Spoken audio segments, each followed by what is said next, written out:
Okay, welcome everyone. Thanks for those of you who have joined us today. My name is Zareen. I am a volunteer with Smile. I work within the assessment team division, and I've been a volunteer with Smile for about 8 years now. And I will be hosting the event today. And joining me will be Rafia Haniff-Cleofas and Nahid Bajani, who will be our ASL interpreter, our talented ASL interpreter for the night. And we'll be talking about bias and exclusion and at the intersection of faith and disability, which is a Facebook Live series that Smile is offering. And for those of you who are less familiar with Smile and who are tuning in the first time just to sort of get to know what Smile is an organization that provides support to children and youth with disabilities and their families within the GTA and surrounding communities. So Smile is launching this Facebook Live series, or has launched this Facebook Live series on the topic of intersectionality. Often left out of the conversation of diversity, inclusion, and intersectionality is a topic of disability. So we want to take a closer look at how people in these situations are impacted. And so we are exploring our intersections essentially in the form of discussions. So discussions about how ableism accompanies and can complicate other forms of discrimination.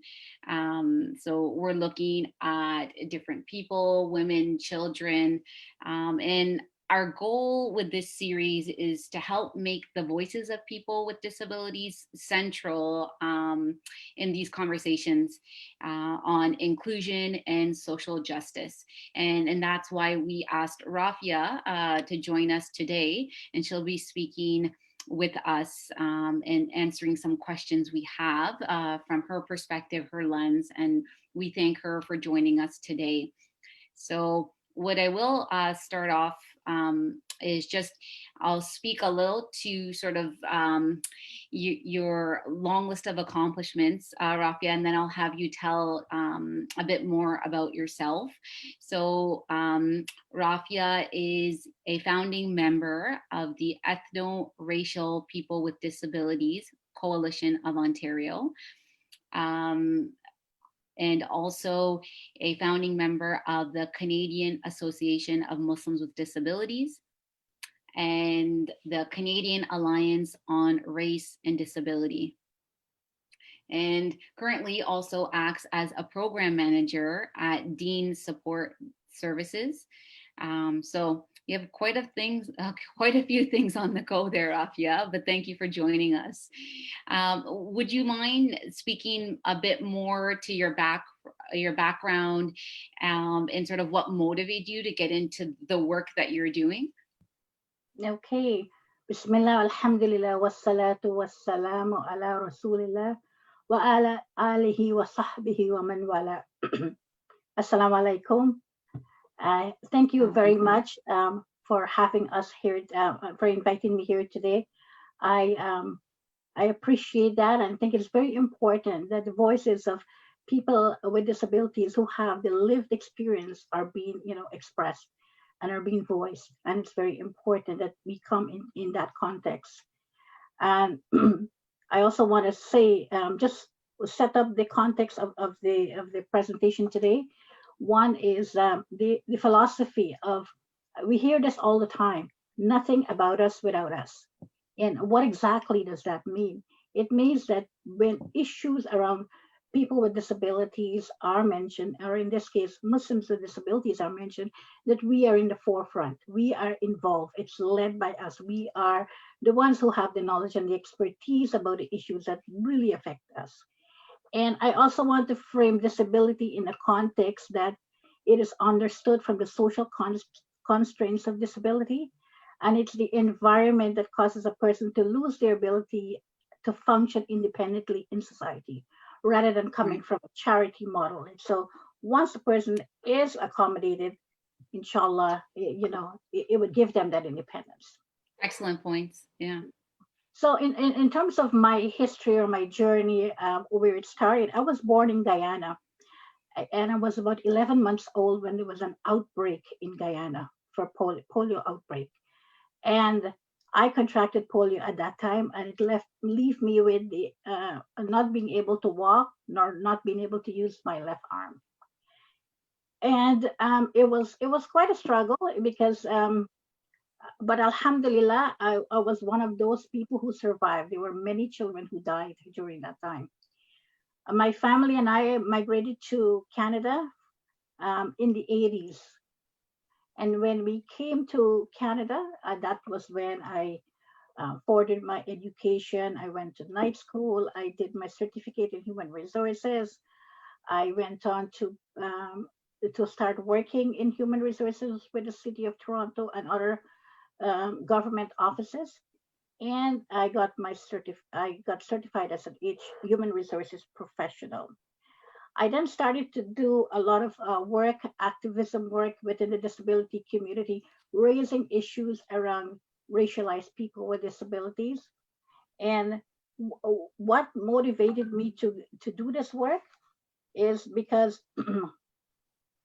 I've noticed that people with disabilities from the racialized group, they were underrepresented. Their voice was not heard, and we were having white men speak on our behalf, and it was like the issues that really affect us were not being brought forward, and that's why it kind of forced me. And then I'll go into the crux of the matter, the real reason why I got into that. But I just want to mention here, well, one incident that happened when I came in the 80s. There were only two massages in the GTA, and I was on a committee planning a sisters program, and I had to. The meeting was at the masjid, and it was at the Jami Masjid. And I remember I was asking the committee, is the masjid accessible? And they said yes.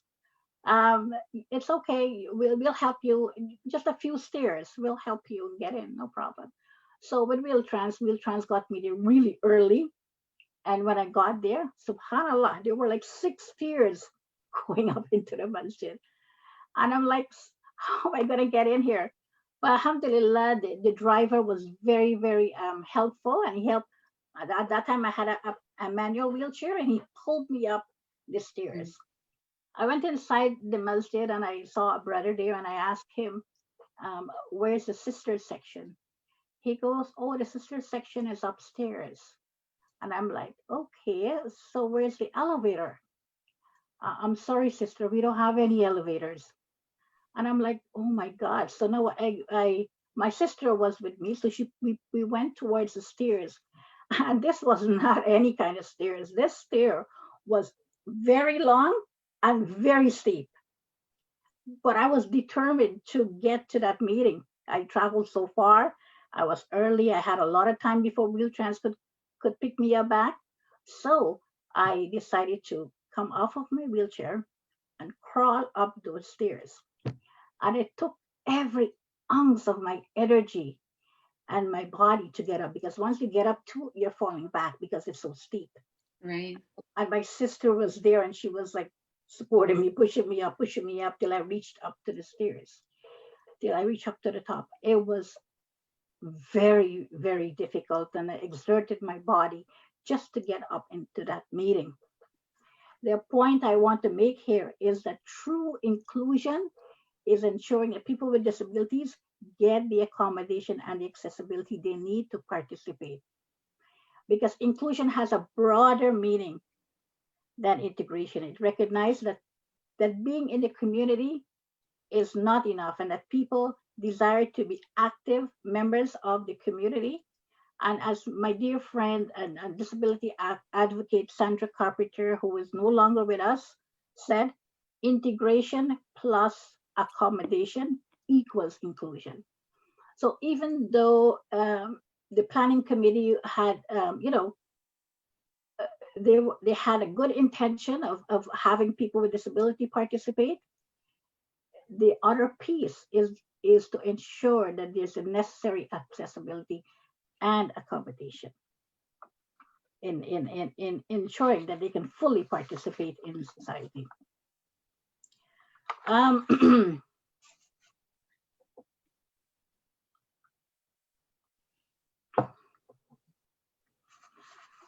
When we are looking at there was one incident that really triggered that changed the trajectory for me in terms of me getting involved in the disability community. And what happened, and this is something that it's a very traumatic experience for me, and this will be the second time I'm actually going public with this. And it's what was happening is I was working at a government office. By the way, it's not the city of Toronto, so I just want to make that clear. And I was working there, and every single day I was being harassed because of my hijab. And they were making comments. They were even putting on little kerchiefs on their face when they come in. When I come into work, they were making all kinds of racist comments and derogatory remarks. And every single day, like, I had to choose: do I fight this? Do I grin and bear it? Do I bury myself in my work and block it out, or do I just go to the washroom and cry? Because it was really, really tough. And these were white women who were doing this to me. Then one day, what happened is they were like, oh, can we see your hair? Can we see your hair? Because I was wearing hijab. And that's a lot of Muslim hijabi women. They get the same thing. Oh, you just want to see what it looks like. Can you take it off? I said, no, there's no way I'm going to take off my hijab, And I said, oh, can we see it? And they were like, really, and they would not let go. They were pressuring me, and they all surround me like this, right? And I said, okay, I have a picture in my wallet. I could show you what I look like without the hijab. So I took the picture in the wallet, and I showed them to them, and she grabbed it and she said, "Oh, well, let me take it out to see it properly." Right? She grabs the picture out, and she went away with it. I'm like, "What? I want my picture back," Unbeknownst to me, she went into the photocopy machine and photocopied my picture. And I'm like, "Subhanallah, what's going to happen now?" And then I created a big stir, and I couldn't really get into the photocopy machine. It wasn't very office there. It wasn't very accessible. Anyway, so she said, okay, I'll give it back to you, and ripped up all the copies that she took, and she'd give it back to me. I said, okay, fine. So that day I said, there was too much going on in the office. I decided to go for lunch outside. I said, I'm gonna go and eat outside and get some fresh air. And I go out there. This was in the 80s, right? And it's like not a lot of people were wearing hijab at that time. And I'm in a powered wheelchair at this time. And I get a lot of looks. People look at me all the time, so you don't know if it's a hijab, if it's a wheelchair, what it is, right? And I'm there, and I'm like going around, and I'm like, I notice a lot of people are turning back and watching me, and they're laughing, right? And I'm like, subhanAllah, something is not right. Something is not right. Anyway, I came back to the office after lunch, and then and everybody, I noticed they were like talking, and I know something, I could feel something was wrong, but I couldn't pick it up. Then it was time for me to go home. It was like 4, and the Wheel-Trans driver, came. I went for my ride and pick it up, and then the Wheel-Trans driver said to me, my God, what is it you have at the back of your chair? I'm like, and I said, what? And he rips it out and he shows it to me. And on it was a huge poster with my picture without my hijab. And underneath goes, I love sex. I was mortified. And there was all these emotions that were coming up, and it was like, oh my God, is this how far people would go? Is it? Look at the hatred. Look at how people would. How can somebody do something like this? I was like angry. I was upset. I was like, I couldn't believe it. I couldn't believe that all the people that I went around, nobody said anything. Nobody said anything in the office to me. And I was being mocked and I felt humiliated. And it was tough. And during that whole time, my journey back home in the Wheel-Trans bus, I just broke down and cried. And even talking about it now, it brings back so much memory because it was really tough. We came to this country to be better. We came to this country to make the most of what we can, and we contribute so much, and then to be treated like this, it was really, really hurtful.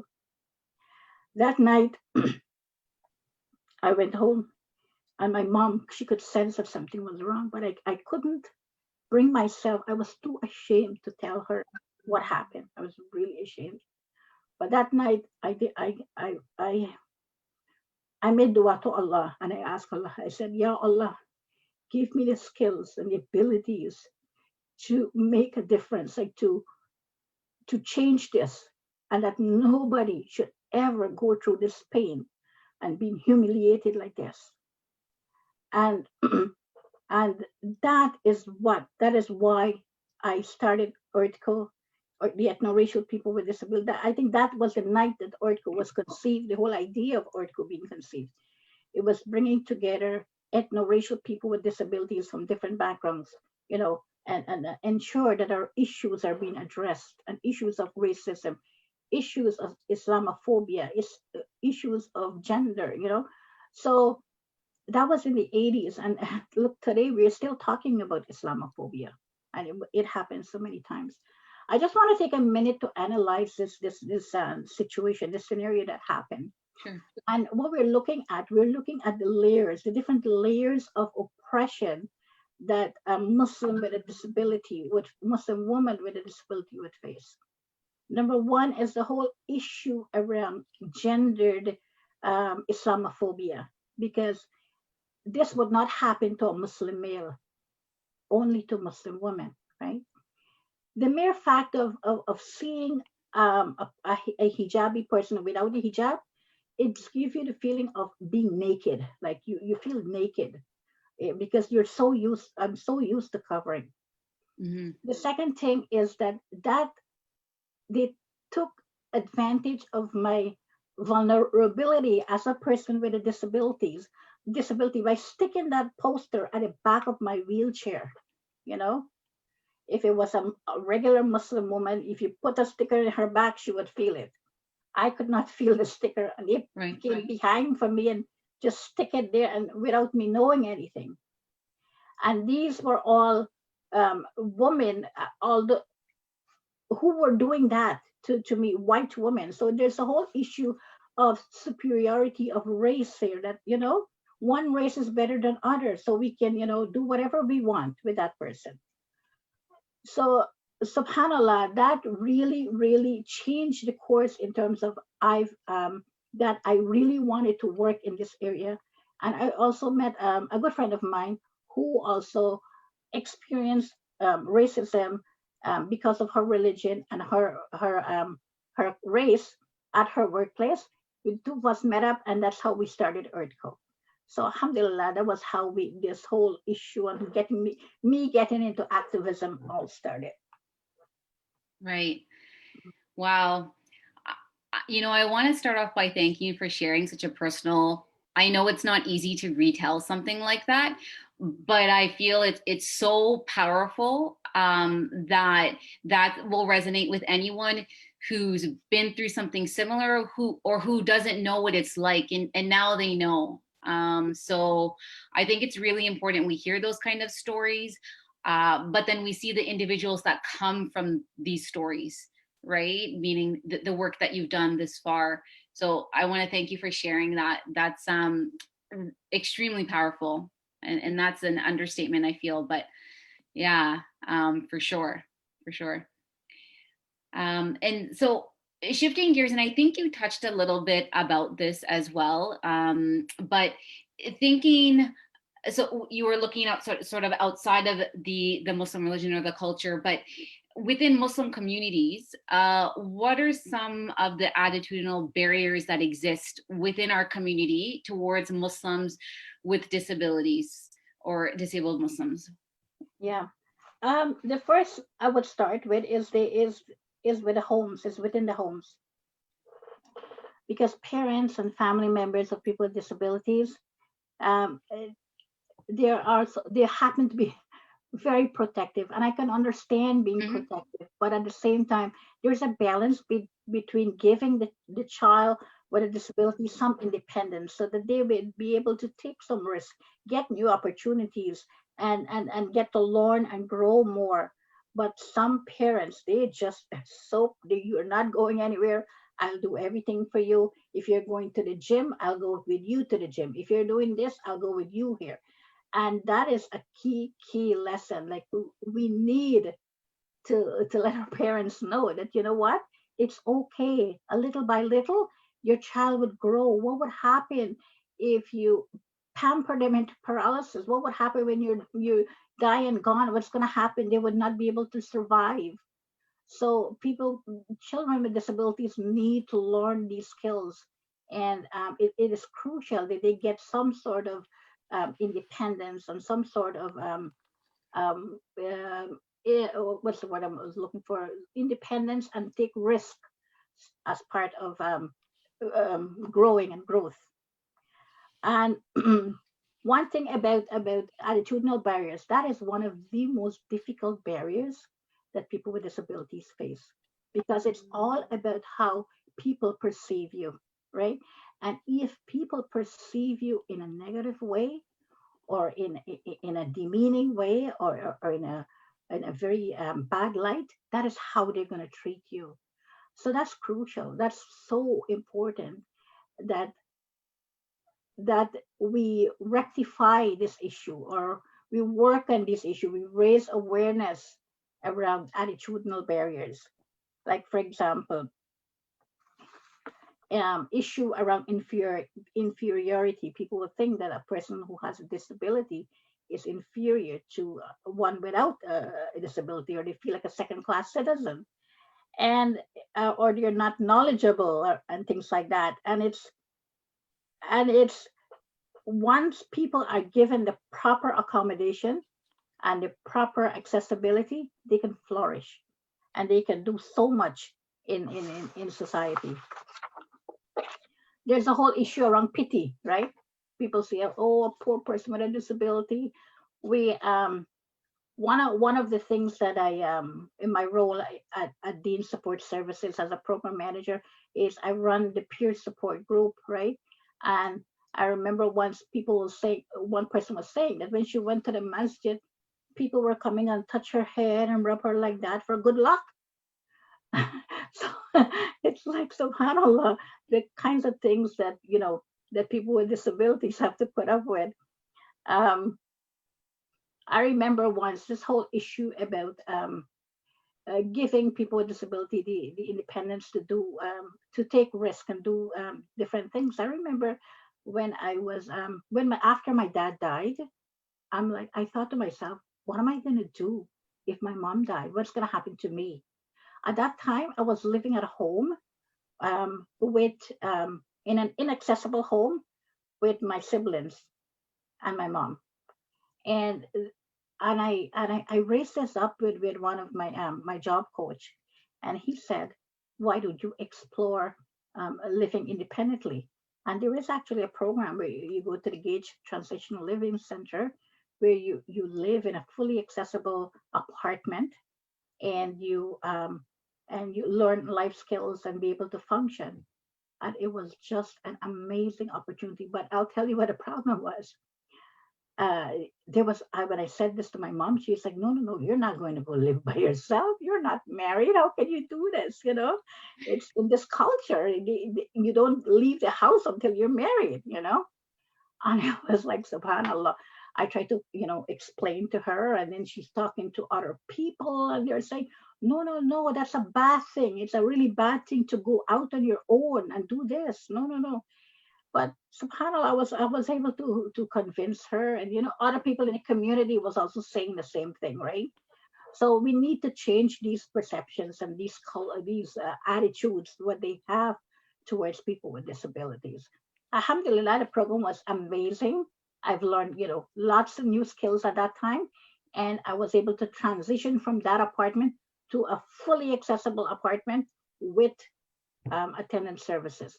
So that was a real good stepping stone.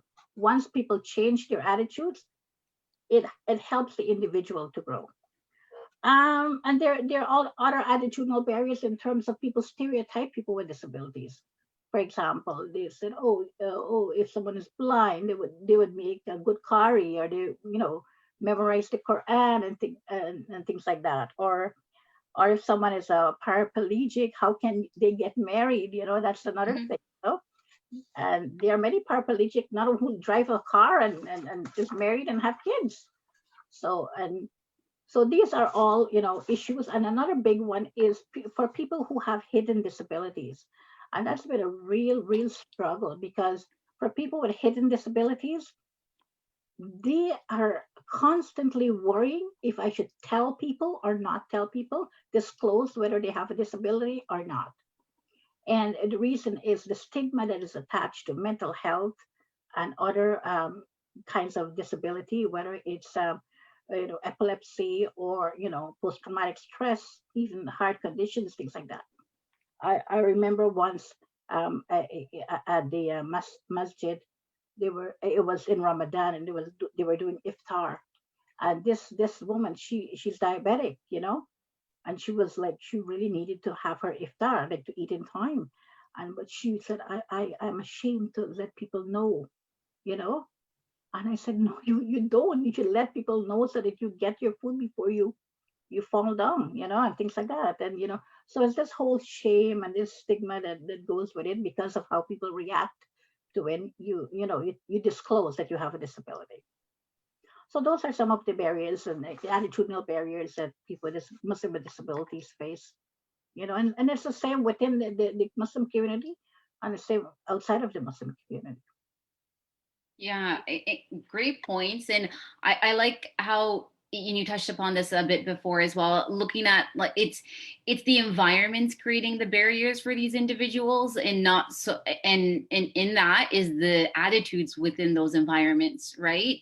Mm-hmm. But if you really look closely, you're seeing that there is supports available to again, you sort of leverage the independence or the potential that individuals have, but it's more so the environment and our attitudes and stereotypes that's creating the barrier, and it's not within the individual. Exactly. Right? Yeah. Mm-hmm. Great. Okay. And then looking again at the Muslim community specifically, but how, and you mentioned this and you brought this up in a great story in terms of, the staircase and the mosque and your determination to get up there despite it being inaccessible to you. So speaking more to that, how can mosques and Muslim community centers be inclusive for all? Well, right now here in Ontario, we have the AODA Act, the Accessibility for Ontarians with Disability Act, and that's legislation. That is legislation by the government. But you know what? We are accountable to a higher authority. We are accountable to Allah on Yawm al-Qiyamah. And the masjid is a place of spirituality. It's a place that people go to have that sense of connection and camaraderie with others, to have that sense of peace and healing and that spirituality. So it's very important that it's open to everyone, and people with disabilities are not, excluded. Look at this pandemic, this with COVID-19. At the beginning, all the masjids were closed, right? And how people they were hurt, they were missing the masjid. That's exactly how people with disability feel when it's not accessible and they can't go there. So you get, that's a little taste of it. That's what it feels like, So we need to ensure that our masajids or Islamic centers are all accessible, not only for wheelchairs. It's not only about ramps. It's about ensuring that everyone, people who are blind, people who are blind, to ensure that there's wayfinding and that there's proper lighting so that they could find their way. I remember once praying in a masjid next to this person, right? And I was like, why is she turning this other way, like a little bit in a different direction?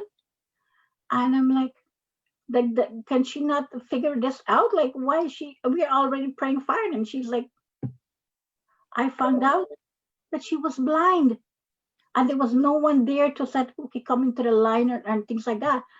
For me, I felt so ashamed. I felt so ashamed that I had that preconceived idea that why is she not in the line. So we need to be there, ensure that the massages is a welcoming place for people with disabilities, and if you see, ask and guide people to ensure that they're in the proper line. We need to ensure that the deaf community have ASL for the Juma Khutbah. We need to ensure that the accessible washroom is not locked. That's Yeah. you have an accessible washroom and it's locked. Or we need to ensure that if there's an elevator that it works. And I went to a masajid once, and the big recycled bin, the washroom was so huge that they put a big recycled bin inside of it. It becomes inaccessible. So you can have a building that is accessible, but if you have people who are running it and making it inaccessible, it doesn't work. Um, we also need, and this is not only for masajids and community centers, we also need to look at conferences and events and online classes and make sure that all of them are accessible to people with disabilities. One of the great things now is that we have online education, Islamic education for people who have physical disabilities. That's a major plus for us. We don't have to worry about accessible transportation getting to a place. We don't have to worry about organizing or attendance or anything like that. Just in your living room, just log on and do your courses, right?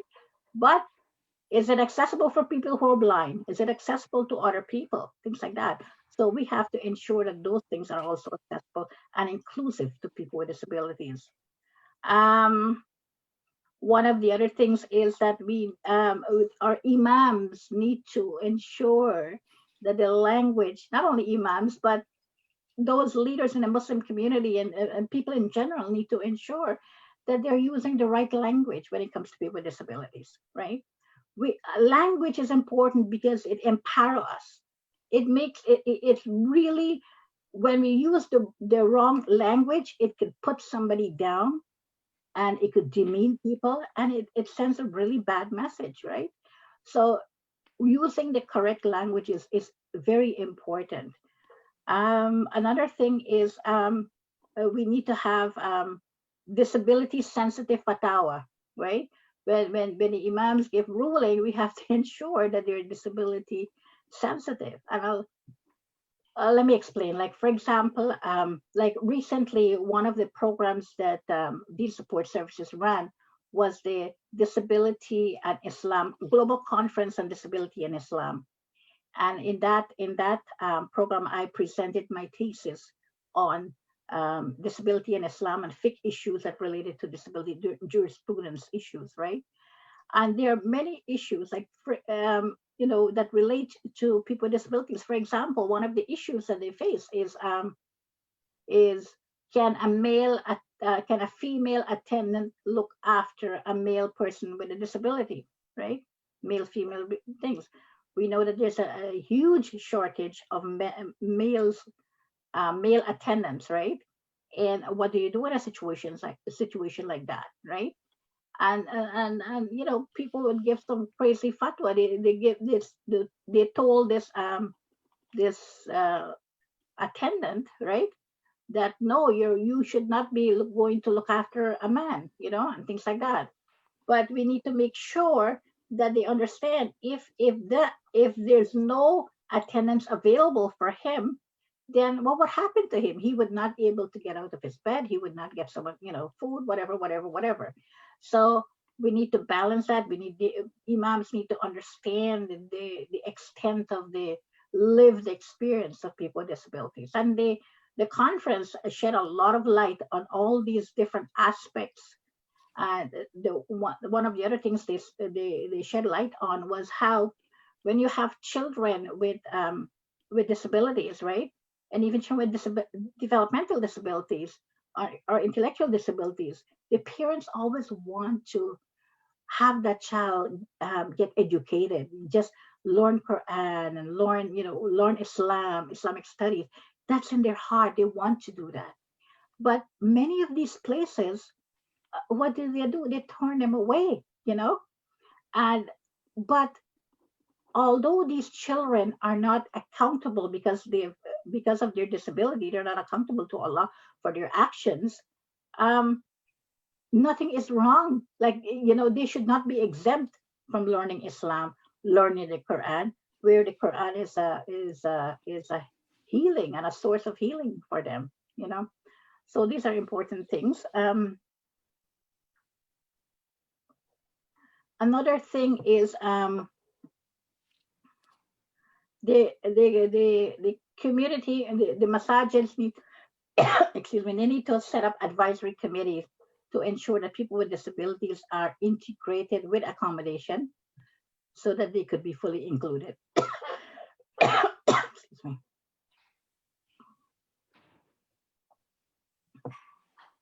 Okay, so those are some of the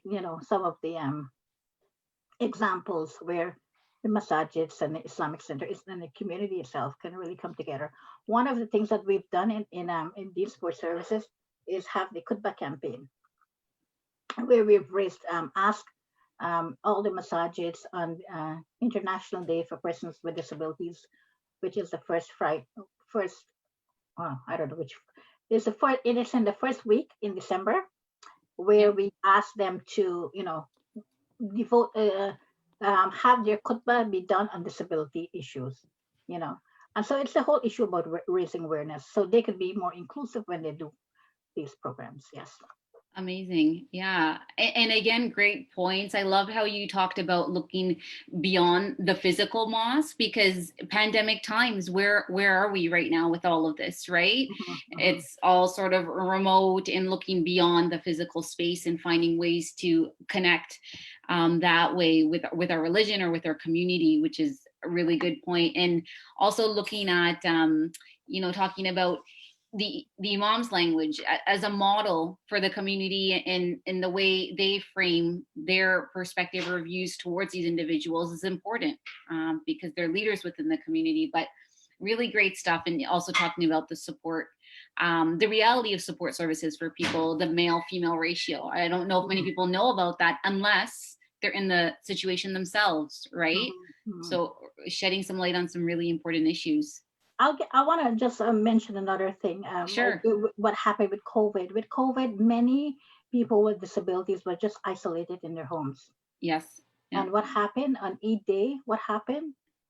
Almost all the masajid had drive-through, right? Eid drive-through program. So can people with disabilities? A lot of them, a lot of us in wheelchairs were not able to go to that drive-in. So what happened? There was one segment of society that was left behind. Right. And what did the massages do anything about that? Did they say, okay, let me go and give each one of them an Eid gift or an Eid hamper or something?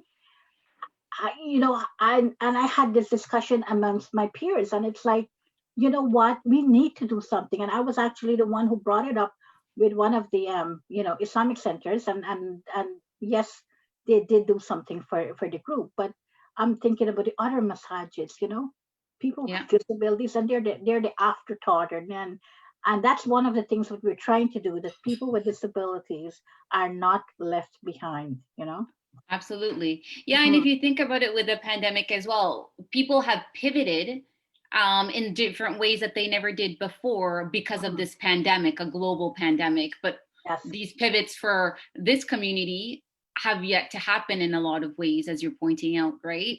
Unfortunately. Yeah. Actually, there are some good things that came out of the pandemic.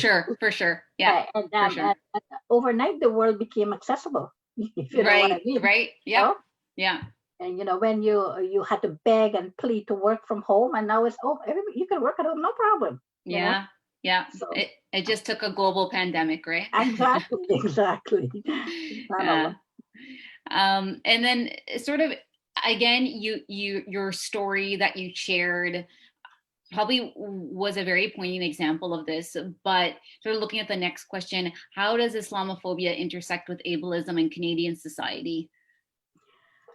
Well, ableism is one thing. Dealing with that, is difficult. But when you add Islamophobia onto it, and Islamophobia is I see it as real hatred for Muslims.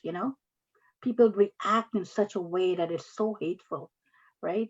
And the one incident that come to my mind is the whole issue around Sulaiman Fakiri. I don't know if you're familiar with his story. He was a man with mental health issues, and he was taken away and put in jail. And he was found dead in his cell after the police, um, beat him up and things like that. And what happened? Nobody was charged. And why was he? Why did this have to happen to someone with a mental health issues? And it's the sheer, I don't know, the sheer um, negative feelings towards Muslims and negative feelings towards people with disabilities, especially people with mental health issues. It's a huge, huge issue in our community. Just today, the whole the story about Abdurrahman Abdi, this Somali brother in Ottawa. It came back that the police was called, and then they had a struggle, and the police, they they killed him. They killed him. They strangled him. They killed him. And no one was charged again. So these are very violent acts within our community, Islamophobia coupled with ableism, and that's what you get. It ends up in death. That's the results. So it's a very, very serious issue. It's something that we really need to raise awareness about, and to ensure that this does not happen. One is too many. One is too many. And one of the things that I would encourage people to do is to rally and to support justice for Sali and justice for Abdurrahman Abdi. Because if we don't speak up, then our turn is going to be next, if you know what I mean. We have to speak up against the system. Yeah. Right. Absolutely. Absolutely. And then in terms of Islam and ability intersecting, what are the barriers faced by people who live within these intersections? Well, Islam has given us so much, right? When it comes to accommodation and accessibility. When you look at, only recently we've been given a Convention of Rights for People with Disabilities, versus the Maqasid of Sharia was there 1400 years ago, right? We've been given the right to life, the right to dignity so many years ago. It's ingrained in our religion, the principle of honor and dignity for people with disabilities. And it's so much ingrained in it, and yet our community do not practice these principles. For example, we're told, you pray standing, sitting, lying, even blinking your eyes. What more accommodation can you ask for, for a person with a disability? Like, you can't stand, you sit. You can't sit, you lie. Can't you do it with your eyes? You can pray, still pray. So when we look at Islam and what Islam has brought for us, we have so much benefits in terms of taking those principles and applying it to ourselves. So, for example, and I'll give you an example of accommodation with dignity, because I think that's important. When you provide accommodation for people with disabilities, it needs to be in a dignified manner, in a manner that is that respect that individual. Sometimes you go you go to the massages and or the any Islamic center, things like that, and they said, oh, we have an accessible washroom. When you go into the water, yes, it's accessible to a certain extent, but when you go in there, you cannot even close the door. How can you do what you're supposed to do in dignity? You know, and now because you have to go, you're forced to use the washroom with the door open. Whoever comes in, see whatever they see, right? That is not dignity, you know. And so it's important that when we do this, and this is what Islam has given us. Islam has given us this this ruling in Maqasid that dignity is inherent in how we treat people. And another thing is that in Surah Tagabun, ayah 16, Allah says, "Fattakullaha mastatatum," right? Uh, do be to the best of your ability as much as you can, do as much as you can, as you're able to, right? So even when we look at Islamic fiqh and how people with disabilities pray, or how they do wudu, or how they do different acts of ibadah in Islam, Islam says do as much as you're able to do, right? It didn't say, oh, you have to do this or have to do that. Some people get very, very rigid, you know, and say, oh, you have to do that, you have to do that. No, people with disabilities can still practice Islam to the best of their ability, and Islam has given us that. So when we're tackling the intersectional barriers, you know, this we take the example from the Quran, from the Sunnah. So those are some of the, you know, things that we should be really looking at. Right. And then, adding on to that, to tackle these intersectional barriers and make a difference, your work is pretty much a living example of sort of looking at that. But more specifically, what are some things that you think can be done with the community at large, or just on an individual basis? Well, education and awareness is a big one. It's huge. Integration is another one. Like we having people with disability as part of the process. You know, it's very important for them to be involved, like truly involved with accommodation, so that they could fully participate in that. What else? It's important that I'm just thinking here. I'm going blank. um, these barriers are there, but we need to ensure that people recognize them, acknowledge that they're there, and do something about it.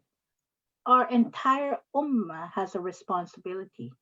We have a responsibility to do that. Look at we did a report with CAMD, Canadian Association for Muslims with Disabilities, over 10 years ago, about we did a needs assessment about what is the state of affairs of Muslims with disabilities, and a lot of the issues that came up then, you know, issues around accessibility in the massages, issues around not having sign language interpreters for deaf community, and having classes for them, issues around for caregivers. A big issue that came up is the whole issue around caregiver burnout, right? And they don't know what parents don't know what to do sometimes. And look at COVID right now; they're 24/7 with their kids, you know, at home. It's very difficult for a lot of parents right now. Is there a place that they could go to get some respite? You know what I mean? Is there a place that they could go and leave the children and know that they're going to be taken care of in an Islamic environment? And so these are some of the things that actually came up in that report. And I just want to mention that Deen Support Services is responding to that. And we are in the process of establishing a residential and respite care facility to ensure that if parents want to go for Hajj, if they want to go for Umrah, that they can leave their child there and they can do their Islamic obligation and come back and be assured that their child is in a safe place. A lot of parents worry right now what am I going to do if I pass away? Well, who's going to take care of my children? Yeah. Really, real big concern right now. Yeah. And another thing in terms of the massages, like one of the other services that we provide is accessibility program services. So what we do is we consult with massages and take an overview of accessibility issues at the masjid and make recommendations. So that is something that we are doing right now, and we want to ensure that the massages are familiar with with this kind of services that we offer. Great. And Mhm. I love that you shared sort of what's coming down the pipelines, and so what you're looking into, which is a major gap in terms of respite services. Mhm. So those kind of initiatives, will for sure support our community, and also, give them, as you said, relief, or even just support that they're missing right now, with the concerns they might have in terms of, who's going to take care of their children when they're not available or not Mhm. around. For Yes, sure. absolutely, Yeah. absolutely. Yeah. So we're coming towards the end of sort of the question answer piece. I have one more Mhm. question, but I just want to mention that after this question, we are going to open it up to any questions that people might want to type in the comment section on our on the actual Facebook page. Mhm. So please feel free, if you have any questions or experiences you want to share. Feel free to share those as well, and we'll try to address them today. So, I mean, if I'm going to be honest, there was many takeaways from this talk today, so many. But what are some major takeaways for people who maybe knew this discussion of this nature on intersectional discrimination with respect to faith and disability? Okay, the first one is nothing about us without us. Because people with disabilities has to be at the forefront of the issues that relate to them, because we understand our issues and we are expert at our issues. Um, Programs, services, research, anything that is about people with disabilities should be led by people with disabilities. We have too many research that is done by non-disabled people. When I was doing the research for my thesis, there was hardly any, I don't even know of any research that was done by people with disabilities from a lived experience. And my thesis was from, a lived experience of a person with a disability. So that's important. The third takeaway is that integration plus accommodation equals to true inclusion, right? Because we should not be setting up people with disabilities for failure. That, oh, I'm going to include you in the community and not give you the accommodation you need, right? And then they're going to go, I told you so. Because they're setting you up for failure here. Yeah. And as an ummah, we have an obligation to make this happen, right? And we all need to take responsibility for our role, whether we are a person with a disability, whether we are a service organization, whether we are leaders in a Muslim community, whether we are parents. We all have responsibility when it comes um, to issues relating to Muslims with disabilities.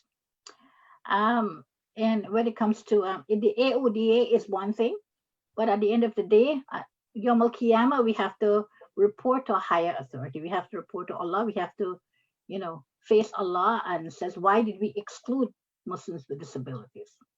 So these are just some of the takeaways. Excellent takeaways. Excellent.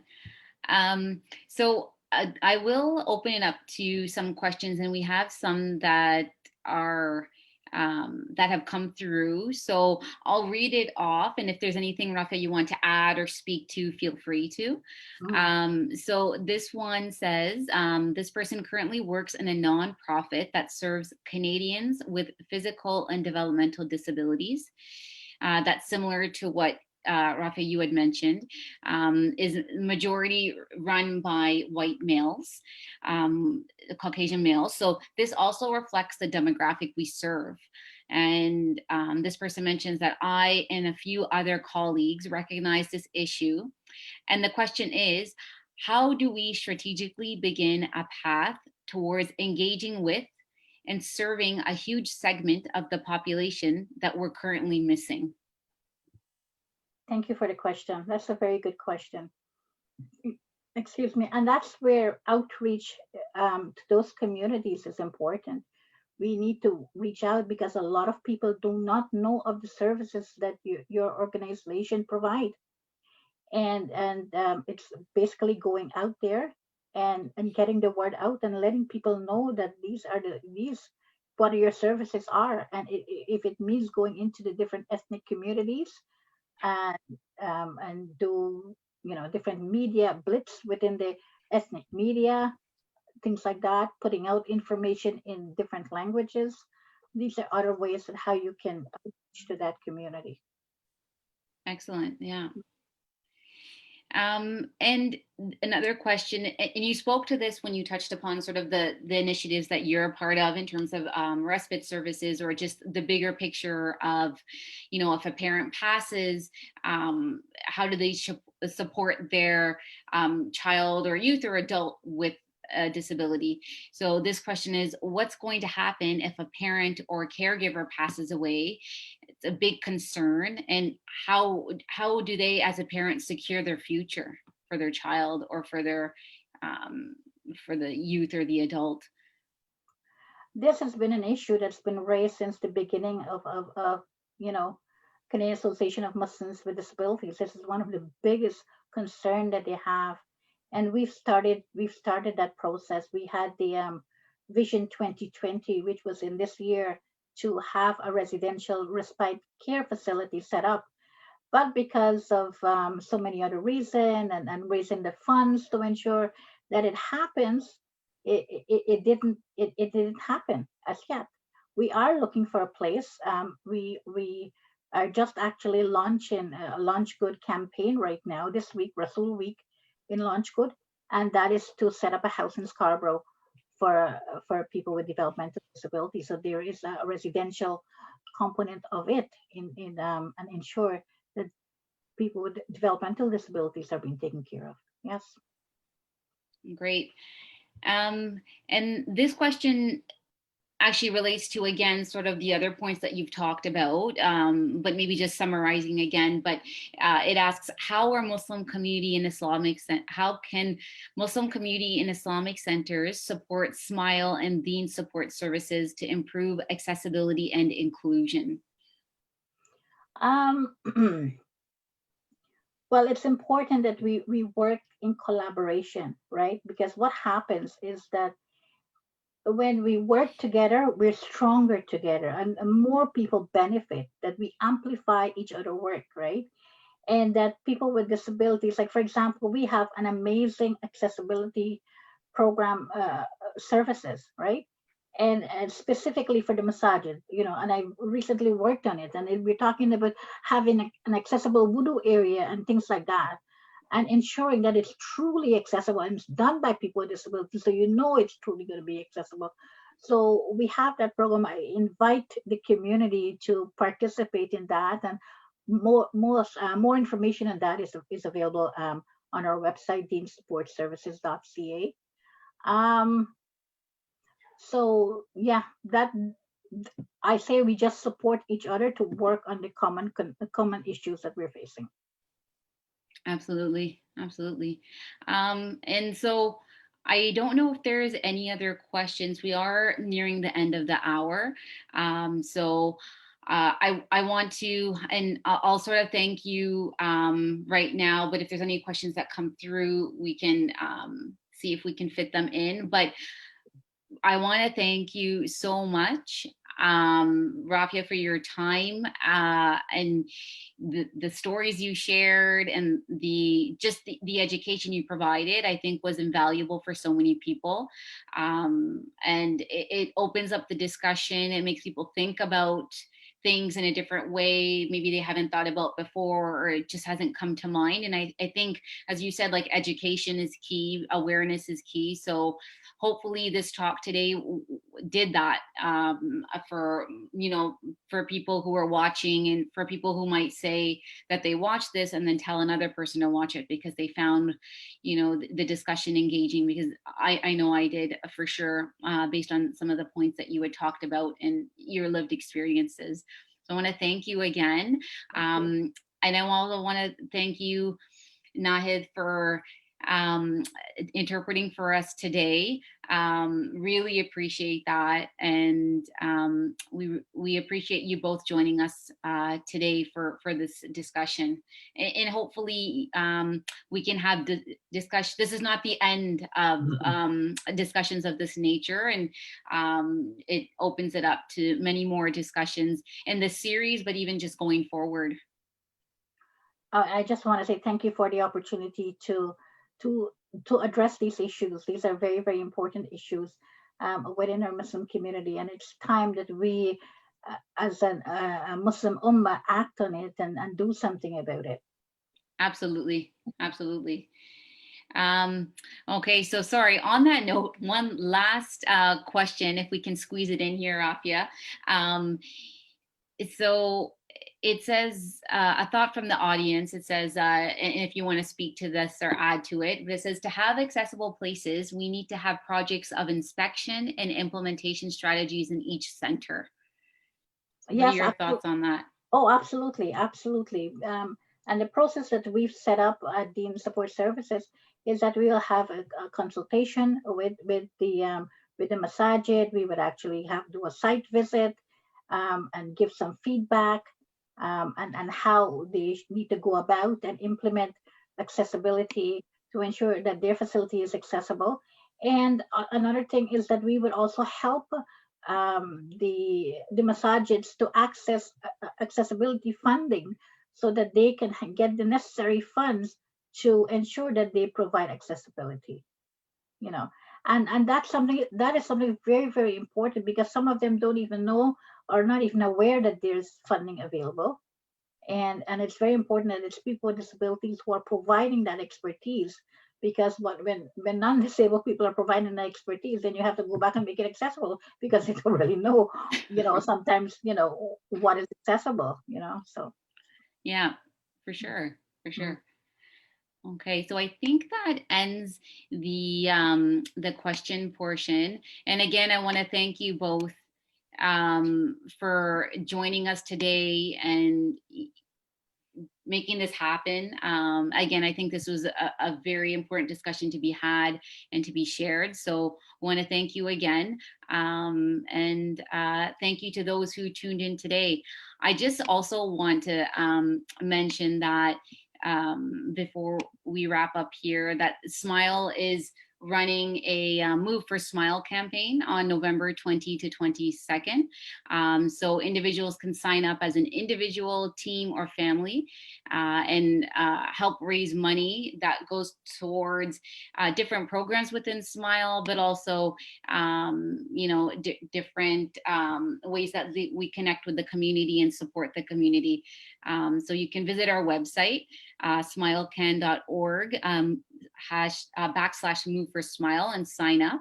And you set your own goals. You can walk, wheel, jump, run, whatever you like for Smile.